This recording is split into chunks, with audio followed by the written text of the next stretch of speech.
Hello everyone, welcome to PSV classes. मैं आपका दोस्त प्रेरणा दातिया आपके लिए एवरेज का नया क्वेश्चन लाया हूँ। ठीक है, तो हमारा क्वेश्चन क्या है। 7 वर्ष पूर्व विवाह के समय पति पत्नी की औसत आयु 25 वर्ष थी। ओके, अब उनका एक बच्चा भी है तथा तीनों की औसत आयु 23 वर्ष है। तो हमको किसकी औसत आयु निकालनी है? बच्चे की। देखो, उनका विवाह कब हुआ था? 7 वर्ष पूर्व। तब उनकी औसत आयु कितनी थी? 25 वर्ष। ठीक है, तो वर्तमान में उनकी औसत आयु कितनी होगी?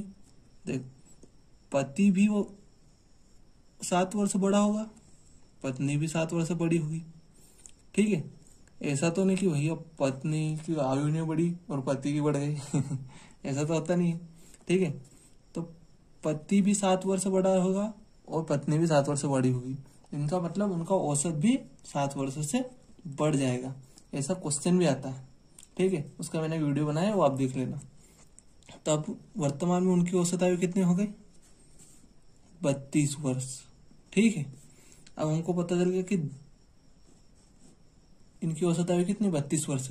तो हम इनकी आयु का योग निकाल लेते हैं। वो कैसे निकालेंगे? मैंने बहुत बार बताया है। योग निकालने क्या करते हैं? औसत में संख्या का गुणा करते हैं तो योग आ जाता है। औसत कितना? 32। संख्या कितनी? 2 लोग हैं, तो इनका योग कितना हो जाएगा? 64। ठीक है, अब क्या बोला है?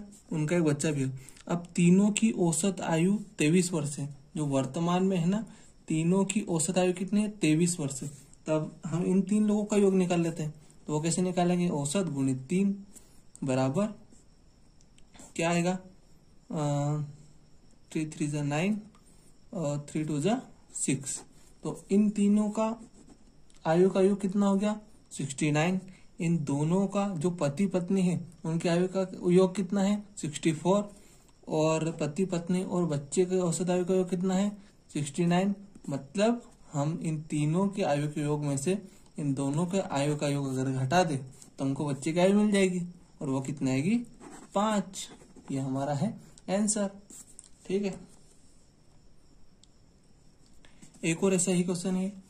ठीक है, 3 सदस्यों वाले परिवार में 3 वर्ष पूर्व औसत आयु 22 वर्ष थी। एक नए सदस्य के जन्म के बाद औसत घटकर 19 वर्ष रह गया, तो नवजात की औसत आयु क्या होगी? ठीक है, तो ध्यान से समझना, क्वेश्चन को ध्यान से पढ़ा करो और फिर एक एक लाइन को पढ़ते जाओ और उसको हल करते जाओ। 3 सदस्यों वाले परिवार मतलब सदस्य कितने हमारे? 3 वर्ष पूर्व औसत आयु कितनी थी? 22 वर्ष। 3 वर्ष पूर्व 22 वर्ष थी, तो अब कितनी हो जाएगी? 22 + 3 बराबर 25। ये कैसे किया मैंने? ये भी औसत है 25 वर्ष, लेकिन ये कब हुआ? जब 3 वर्ष बाद, मतलब तीनों की ही औसत आयु बढ़ेगी, कोई एक की नहीं बढ़ेगी। ठीक है, तो इस कंडीशन में हम ऐसा कर सकते हैं। ओके, तो उनकी औसत आयु कितनी? 25 वर्ष हो गई 3 लोगों की। तो अब हम उनकी कुल योग निकाल लेते हैं, आयु का योग निकाल लेते हैं। वो कैसे निकलेंगे? औसत गुणित संख्या बराबर योग। 25 × 75। ओके, अब उनके यहाँ एक नवजात ने जन्म लिया, उनके यहाँ एक बच्चे का जन्म हुआ। अब उन चारों लोगों की औसत आयु कितनी है? 19 वर्ष। तो अब इनकी आयु का योग निकाल लेते हैं। 19 गुणित लोग कितने हैं? 4 बराबर 19 चौक 76। अब देखो, 4 लोगों की कुल आयु का योग कितना है? 76। और ये 3 लोग, इनकी आयु का योग कितना है? 75। और इसमें से हम माइनस कर देंगे, क्योंकि 4 लोगों की आयु के योग में से हम 3 लोगों की आयु का योग घटाएंगे, तो हमको जो बचा हुआ एक है वो बच्चा, उसकी आयु मिल जाएगी। और वो कितनी है? 1 वर्ष। 1 साल का बच्चा है भाई। ठीक है, इस वीडियो में एक नए टाइप का क्वेश्चन भी है। एक कक्षा में 50 छात्र हैं। ठीक है, कक्षा में छात्र कितने हैं? 50। एक 40 किलोग्राम भार वाले छात्र विद्यालय छोड़कर चला जाता है तथा उसके स्थान पर एक नया छात्र आ जाता है। इससे औसत भार में 100 ग्राम की कमी हो जाती है। नए विद्यार्थी का भार क्या है? अब इसमें हमको औसत नहीं दिया हुआ है। ठीक है, हमको 50 छात्र पता है कि 50 छात्र है, लेकिन उनके जो भार है, औसत भार, वो हमको नहीं दिया हुआ है। तो ऐसे क्वेश्चन को कैसे करेंगे ये मैं आपको बताऊंगा। 40 किलोग्राम वाला एक बंदा विद्यालय छोड़कर चला जाता है, ठीक है। उसकी जगह एक नया बंदा आता है। अब उसका भार हमको ज्ञात करना है, लेकिन वो जब आता है तो वो क्या करता है कि वो इन 50 लोगों के औसत भार में 100 ग्राम की कमी कर देता है, ठीक है। कितने ग्राम की कमी करता है? 100 ग्राम की।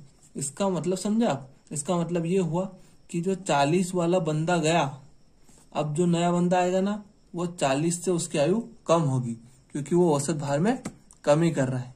ये चीज ध्यान रखना आप लोग। कभी तुक्का भी मारो तो 40 से कम ही मारना, ठीक है। तो 50 लोगों के अगर 100 ग्राम कम किए उसने, 50 लोगों के भार में से अगर 100 ग्राम कम किए, तो 50 लोग टोटल कितना कम किया उसने? तो टोटल कैसे निकालेंगे? 50 गुणित 100, ठीक है। मतलब एक आदमी के भार में से 100 ग्राम औसत कम किया, तो सब 50 लोगों के टोटल कितना कम करेगा वो? 5000 ग्राम, ठीक है। 5000 ग्राम कितना होता है? 5 kg।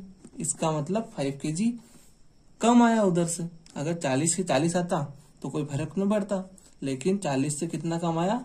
5 kg। तो हम 5 kg माइनस कर देंगे, तो हमारा आंसर क्या आएगा? 35 किलो। जो नया बंदा आएगा वो 35 किलो का होगा। Thank you for watching this video. दोस्तों, चैनल को प्लीज सब्सक्राइब करें और शेयर करें।